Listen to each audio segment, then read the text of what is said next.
Welcome to the Soul Connection podcast. I'm Delaney Metcalf, intern at Good Faith Media and Master Divinity student at Campbell University Divinity School. I've completed 1 unit of clinical pastoral education, beginning the process of entering chaplaincy. Soul Connection is a 3 episodes, limited series podcast, raising awareness in chaplaincy and exploring the ministry of chaplains. This is a project through Good Faith Media, asking questions on what chaplaincy is, what chaplains exactly do, and why we need chaplaincy. We invite you to listen to conversations with experienced chaplains who share their wisdom and understanding. Let's join Chaplain Linda Seligman. She's a retired public school teacher who returned to chaplaincy for her second career. She's ordained in Zen Buddhist practice and active in her Universalist congregation. She's a current chaplain resident at UNC Rex Hospital.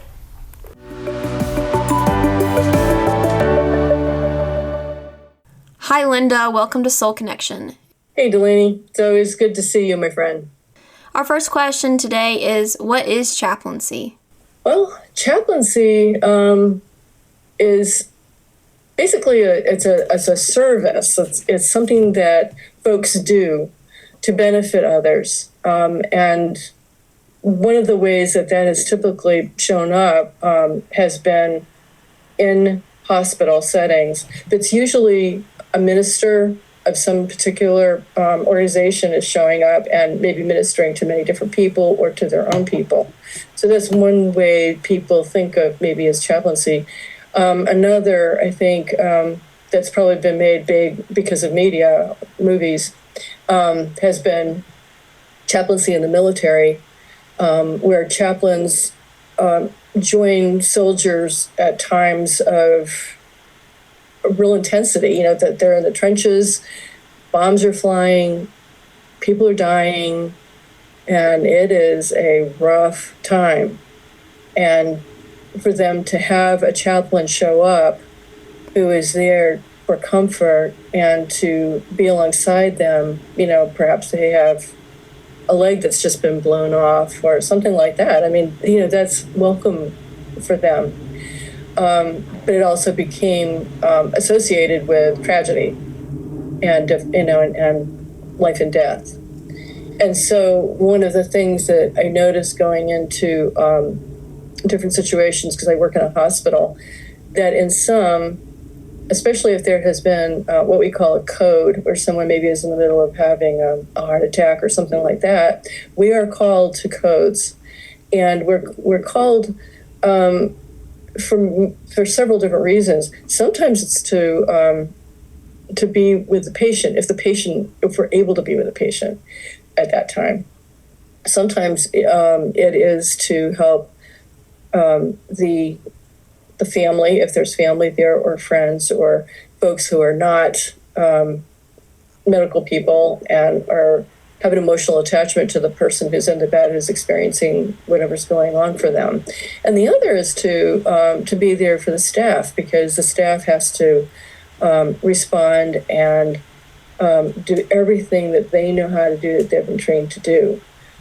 So we show up for different people, as a chaplain in a hospital. How would you explain what a chaplain does? Well, a chaplain, first of all, is trained. We don't just kind of walk in off the street. So a chaplain goes through special training to learn to be a chaplain. We learn about different psychological states that people are in, such as grief processing, how to come along folks, like I said before, who might be in shock. Family dynamics is something that we learn about, because it's not just the patient, it's the system, family system they're coming from, their friends and family, if they have them or if they don't, can have an impact on the patient's well-being and their ability to continue life when they leave the hospital. It can bring to bear the situation of their lives if they've been cut off from their families, if their families have cut them off. Have they, through whatever situation in their life, become addicted to drugs or alcohol, and that has, created a dissolution of all of their previous relationships, or many of their, or harmed relationships. Poverty, things like this come into play, and so those are aspects that a chaplain needs to be aware of, so that we can appreciate what the dynamics are and help a family negotiate that, and help most importantly, to help the patient navigate their situation. So that's part of the training, and a big part of the training really is the chaplain themselves. Like, if I am in a situation that reminds me of a situation in my life that was very difficult, am I going to still be able to show up for this patient in this circumstance and not have my own personal situation shadow this? And so there has to be a lot of self-awareness as a chaplain, how we're doing in our lives and how we're holding whatever we're being faced with. And we also have our own faith tradition that is kind of like our secret superpower. It's like, that's what helps us make sense of the world. But with patients, we are non-denominational, we are interfaith. We serve. We're there to address basic human needs, like belonging, to purpose and meaning in life. That's huge. One's identity is huge. I'm thinking of a particular patient who was a farmer, had always worked very hard all his life, and all of a sudden now, because of why he was in the hospital, would not be able to continue his vocation. And his concern was, now who am I? I've always taken care of my family. All of a sudden, I can't. And that kind of identity crisis, if you will, is one of the things that can happen to someone. I've always been capable, and now I can't walk. Or now I'm really sick, and I have to go to dialysis, or something has, because of my physical situation right now, my life is forever changed, and who I have always thought of myself to be now is forever changed. So we work with people and who they are, who they have been, who they are, and what their hopes are, and what kind of adaptions they can maybe make to go forward from wherever they are at this point in time. Can you explain the image of a chaplain that were not of one particular faith or there to judge them? Yes, that's a really good question. I am not the typical chaplain that most people expect. I've been a Buddhist for 30 years. I've been a Unitarian Universalist for about the same amount of time. So when I walk into a room, because our majority culture, at least in the area where I live, is largely Christian. And so the assumption, therefore, is I'm Christian. Now, as a chaplain, I am interfaith. We are all interfaith. We serve all, with faith or no faith.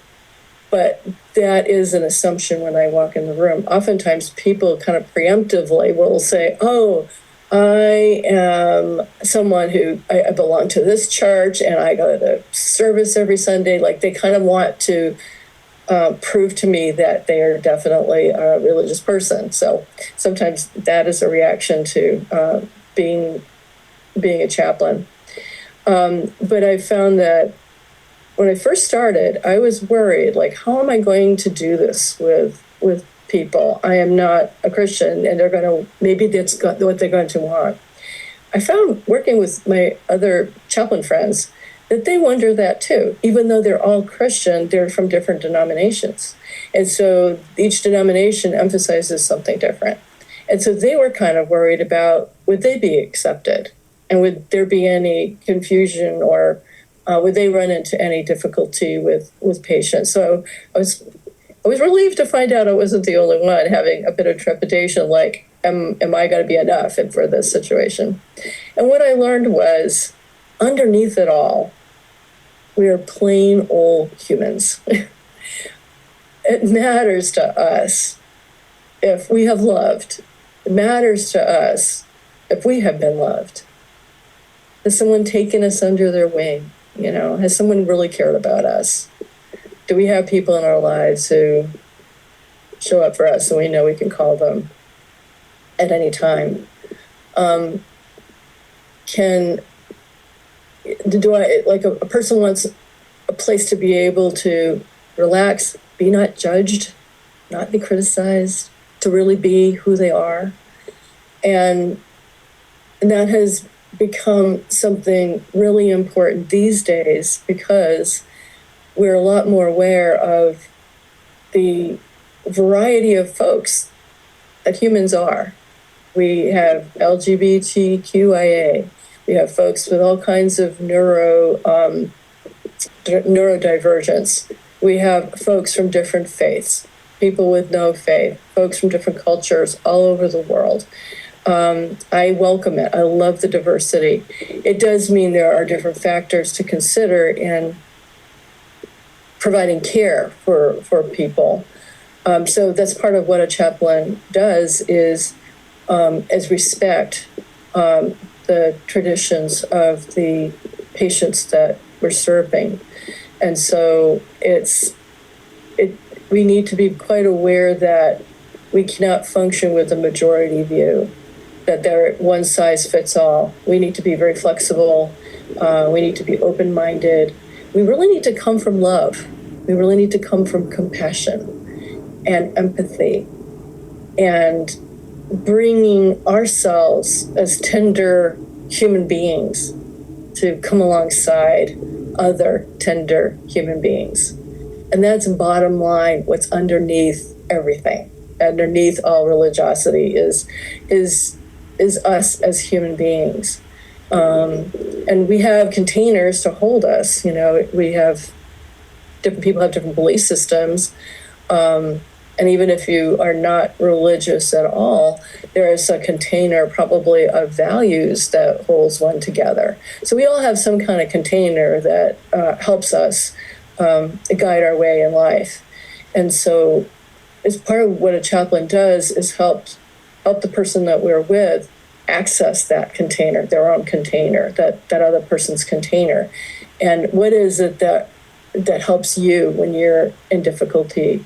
Have you ever had another time you've been in the hospital, you've been sick, or you have faced this kind of situation? What's helped you, and support them in their own structures of belief that have helped them in the past, and also help folks whose structures may have dissolved, or they're in the midst of maybe changing belief systems, and help them find something that they can tap into that will help reorient them in life, given whatever circumstances they're currently facing. How do we work with other medical professionals? We are trained. We go through, a couple years of training. And so that combined with whatever life experiences we're bringing to that means we have many skills to offer folks. We come alongside, as I've said before, the patients. But kind of what people forget about is everyone else in the building. People have lives also, and they're coming, say, as a nurse to work every day. But in their own lives, maybe their uncle just died, or a good friend of theirs just died, or sometimes a teammate has died by suicide, or someone got in a fatal car crash. And just as chaplains might be reminded of something that came up in their lives when they are seeing a patient, like, oh, you remind me of my Aunt Irene or something, that can happen to staff as well. So staff needs care, is what I'm trying to say. And so we do care for staff. We'll check in with folks. We have something called a Code Lilac that we will set up to call a group of people, staff together to talk about maybe something that's happened to a teammate, or maybe they've had a lot of particularly difficult deaths in a row, and that's just kind of shaken everyone. And so we respond to that. It's like respond to all. That's one way that we are part of the team. We support each other. And, nurses are, at least in my experience, are very caring. And they do go the extra mile to tuck somebody in or to get them an extra ice cream or something like that, something sweet. And they, to be sweet, that they are being sweet. And so they're trying to bring quite a lot to their work. And so it's helpful for us to also acknowledge that and support them. And they can't, as much as they would like to, they might want to stay with a patient and talk to that patient because they know that person's so terribly lonely. But they've got a job to do and they have to attend to other patients as well. So that's an opportunity for us to come in and to take the time to talk to somebody about what their circumstances are. We've had people who, they're in the hospital themselves now, but their wife or husband might be in the hospital at the same time. Or they're now in the hospital and they just got through a couple of deaths in their family. People, we have lives and we bring our lives everywhere we go. So patients, it's not just about whatever ailment brought them into the hospital, but the wholeness of them, the wholeness of their lives. And so we're joining them just as we join the wholeness of each other, and other staff. You have skills as a teacher. What previous experience do you think this helps with your current chaplaincy career? Yeah, I wasn't sure in the beginning, but as I started meeting patients, I realized how many similarities there were. First of all, when you're a teacher, relationality is super important. If you don't have a good connection with kids or with anybody, it has a negative impact on the quality of the relationship. You can imagine between, say, a teacher and kids, you want to have a good relationship so that our ears tend to open when we feel like our teacher likes us or that it's a favorable environment. We're appreciated, we're liked, we're accepted.